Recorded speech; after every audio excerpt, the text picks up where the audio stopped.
The briefing lasted 4 minutes, which was 3 minutes longer than it deserved. Cadet Yoon. Lieutenant Jerez didn't look up from his tablet. He had the expression of a man reading his own obituary and finding a typo. Perimeter Post 7, the drainage trench on the eastern edge. You hold it until relief arrives. Yes, sir. When does relief arrive? 3 days. I looked at the trench on the map. It was a ditch. A literal ditch that existed because Outpost Charon was built on a floodplain by someone who'd clearly never met a floodplain. The ditch ran 40 meters east to west and was currently half full of brownish water, and what I was choosing to believe were just leaves. Sir, with respect, the eastern approach is not a concern for 3 days, Cadet. The Khorathi forward element is engaged at the Brennus Ridge. They won't reach this sector until at least 72 hours from now. Standard procedure. You're there to report, not engage. He handed me a charge rifle with a crack running up the stock like a fault line waiting for its moment, 2 power cells, a field kit, and a look that said he had already moved on from this conversation. I walked to the trench. I climbed in. I checked my rifle. The crack was cosmetic. Probably. That was 0200 hours. At 0347, the Khorathi forward element arrived at the eastern approach. I want to be clear about something. I know what a Khorathi forward element looks like in the briefing files. I know it intellectually, the way you know that falling from a great height will kill you. It's information you hold in your head, without really understanding what it means in your body.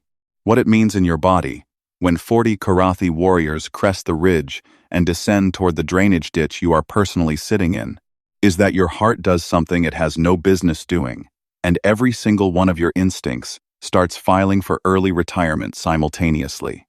They were something. I'll give them that.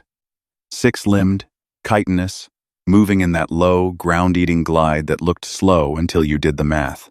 Their armor was segmented dark plates that caught the outpost lights and threw nothing back. At the center of the formation, a 7th figure moved differently from the others, taller, carrying nothing but a recording device and the particular stillness of someone who has watched a lot of things happen and intends to watch this thing happen too. They reached the edge of the trench and stopped. All 40 of them. They looked at me. I looked at them. For 3 full seconds, nobody said anything. I think they were waiting for something. Raised hands, maybe. The universal grammar of surrender.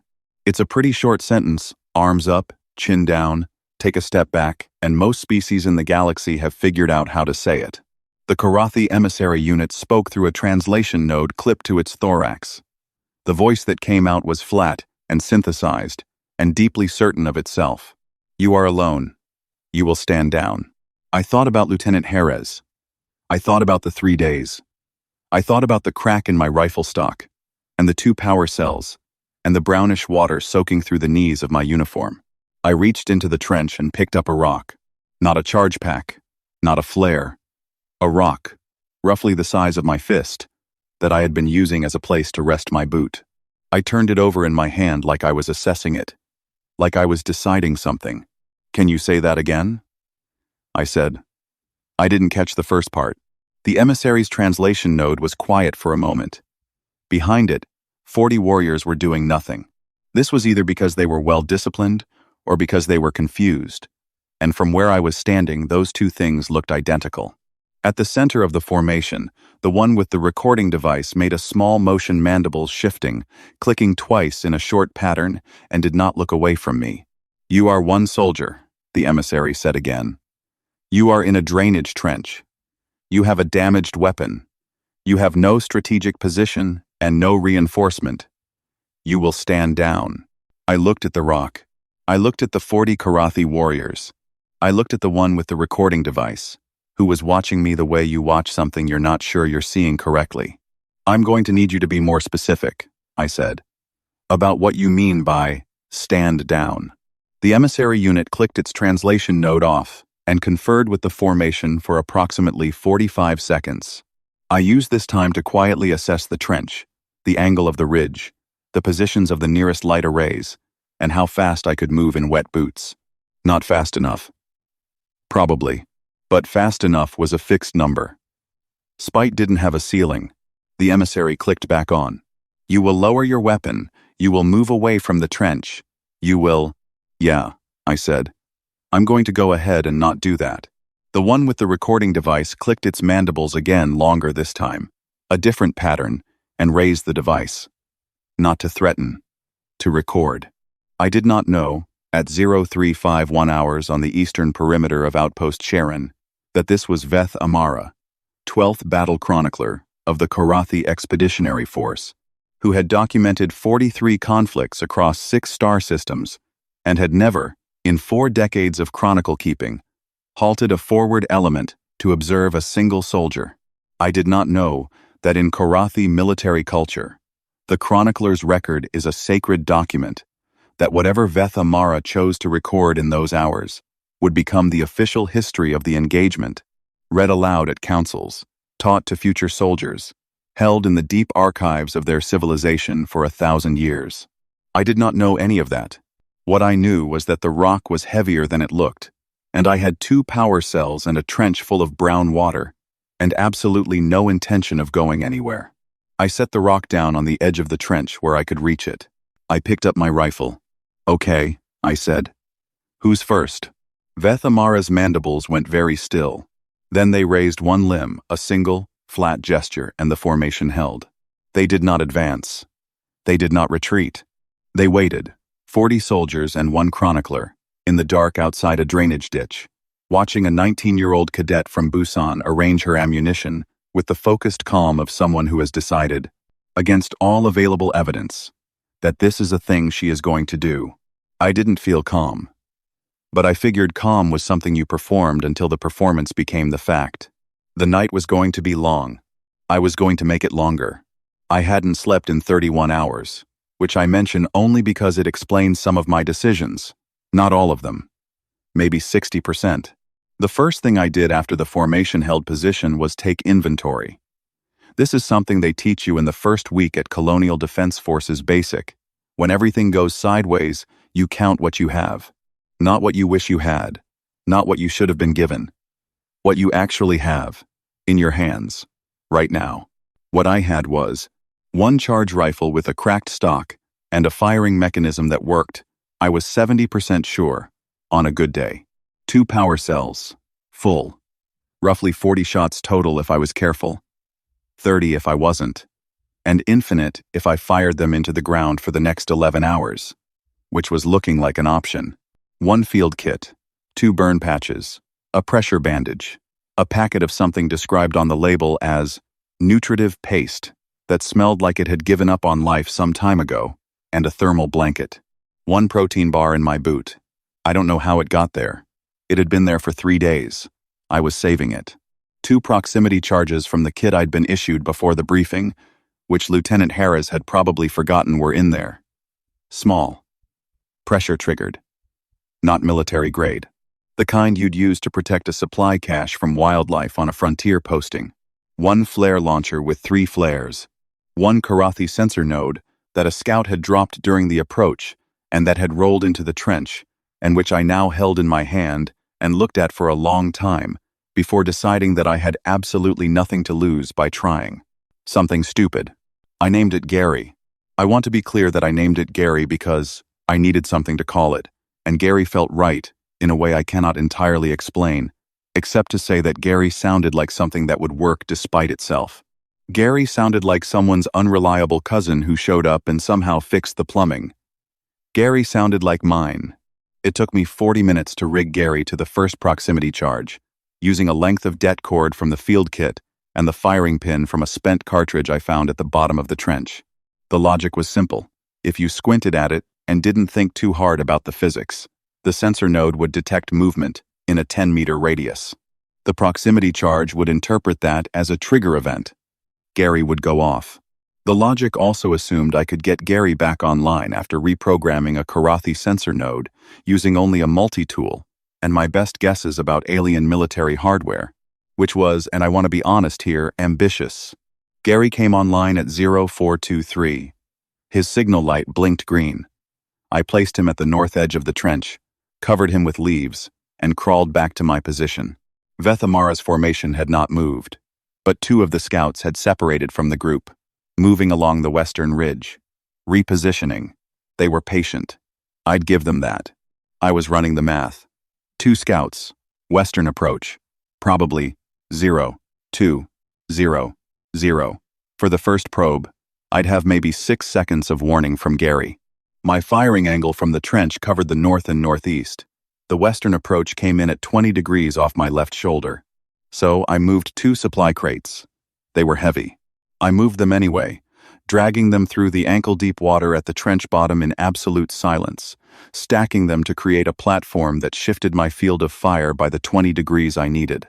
It took 45 minutes. My back was destroyed. My boots were soaked through. I ate half the protein bar and put the rest back in my boot. At 0212, Gary went off. The explosion was smaller than I expected, which honestly, given that I'd built Gary out of scraps and hope, was a pleasant surprise. The proximity charge detonated with a sharp crack. The sensor node amplified the thermal signature and triggered the flare launcher I'd wired to the secondary circuit, and suddenly the western approach was lit up like noon. The first scout took the explosion at roughly 4 meters and went down. The second scout was already moving fast, angled back toward the formation, 20 meters, and accelerating. I was already up, already swinging the rifle to the new angle, already firing twice from the platform I'd built at the cost of my spine and 45 minutes of the worst slog of my life. First shot, wide. Second shot, not wide. The scout went down at 14 meters. I dropped back into the trench and exhaled for what felt like the first time in an hour. AC, I said, which was something my grandmother said when things went wrong, and which is not a word I will be translating here. Across the field, the formation was reconfiguring. Veth-Amara was very still at the center of it, recording device raised. I built Gary 2 from the second proximity charge, and a canteen I filled with gravel that would make a satisfying amount of noise when triggered. Gary 2 was not a weapon.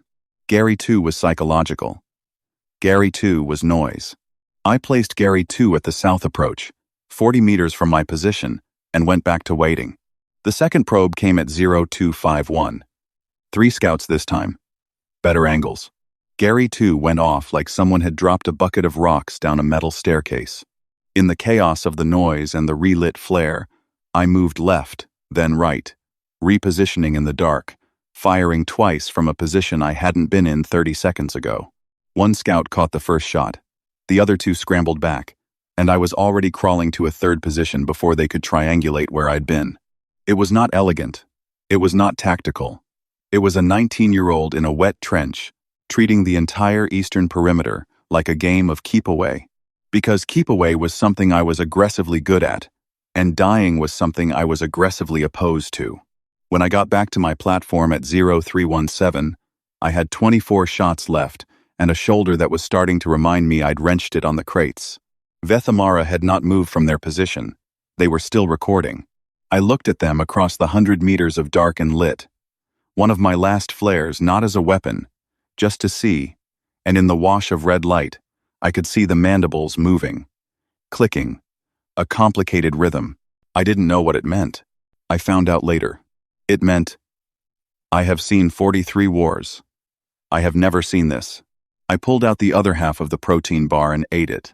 Okay, Gary, I said, to the ruins of my first proximity rig. Round 3. At some point, fear stops being a feeling and becomes a schedule.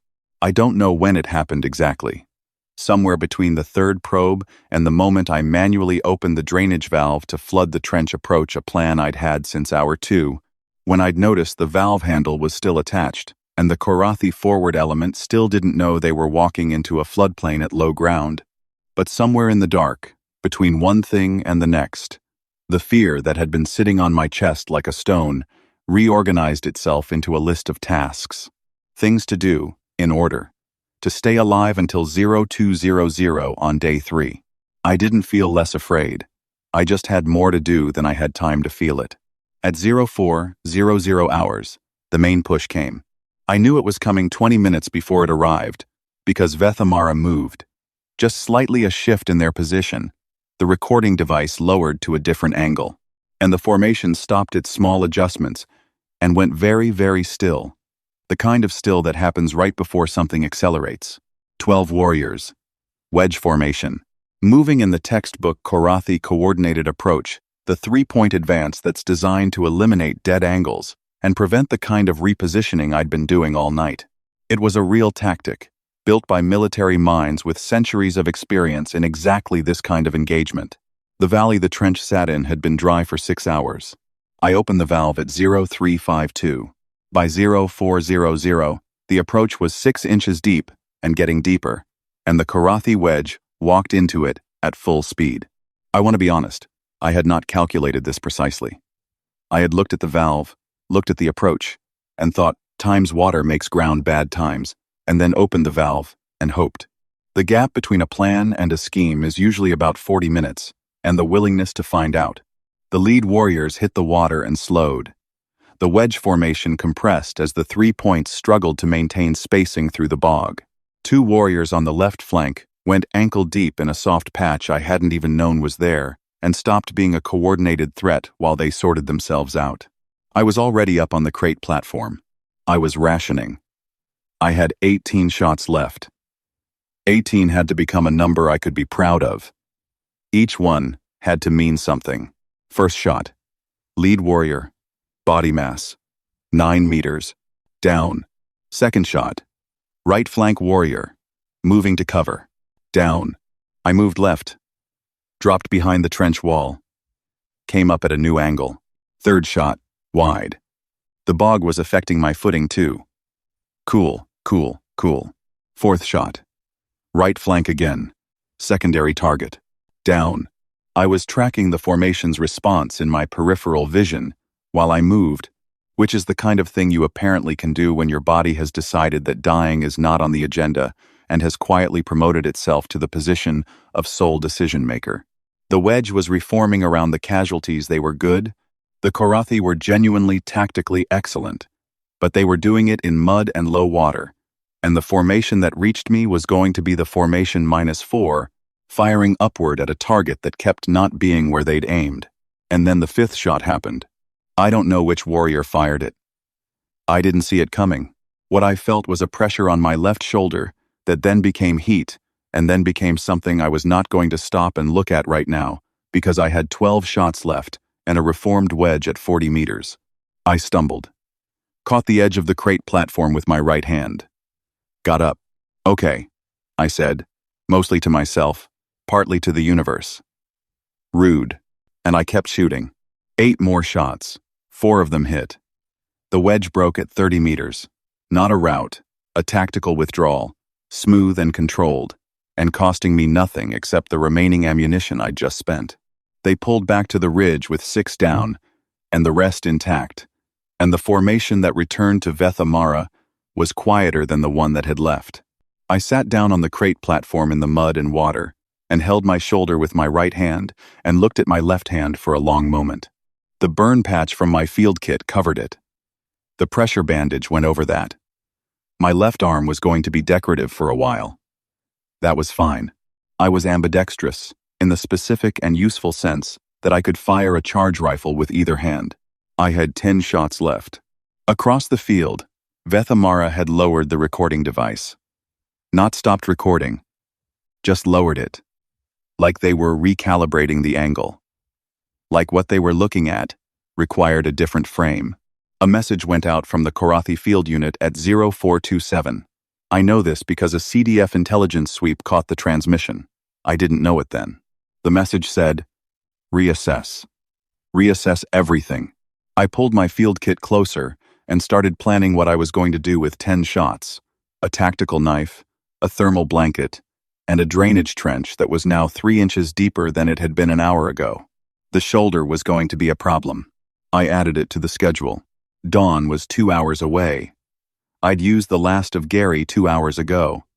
I was running on spite, and a protein bar I'd already finished, and the specific kind of focus that lives on the other side of exhausted, where everything gets very quiet and very clear, and you stop thinking about what's reasonable and start thinking about what's next. I had 8 shots,